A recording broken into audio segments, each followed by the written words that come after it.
తెలంగాణలో మళ్లీ రేవంత్ రెడ్డి గారే అధికారంలోకి రాబోతున్నారు భయ్యా. ఇది రాసిపెట్టుకో. ఎందుకంటే దానికి తగ్గట్టే ప్రణాళికలు రచిస్తున్నారు మన రేవంత్ రెడ్డి గారు. ప్రజలు టీఆర్ఎస్ని కాదని కాంగ్రెస్కి ఎందుకు ఓటు వేశారు?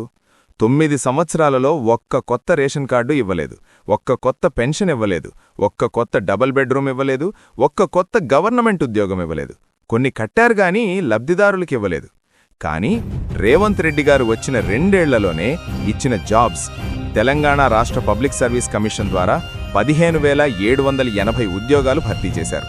Telangana state police recruitment board ద్వారా 16,067 ఉద్యోగాలు, మెడికల్ అండ్ హెల్త్ రిక్రూట్మెంట్ బోర్డులో 8,666 పోస్టులు, Telangana residential educational institutions recruitment బోర్డులో 8,400 ఉద్యోగాలు భర్తీ చేశారు.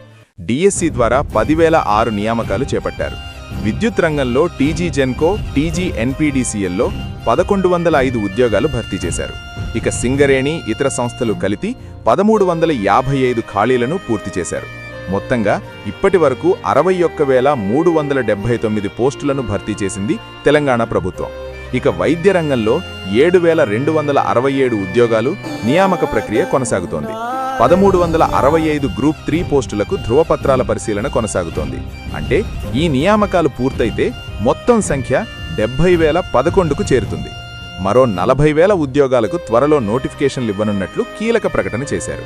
ఇవే కాక ఇందిరమ్మ ఇళ్లిస్తున్నారు, గ్యాస్ సబ్సిడీ 500 ఇస్తున్నారు, ఉచిత బస్సు, అందరికీ రేషన్ కార్డులు, చివరి సంవత్సరంలో పెన్షన్ కూడా పెంచుదామనే ఆలోచనలో ఉన్నాడు. ఇప్పుడు చెప్పండి, రేవంత్ రెడ్డి గారు ఎందుకు గెలవరు?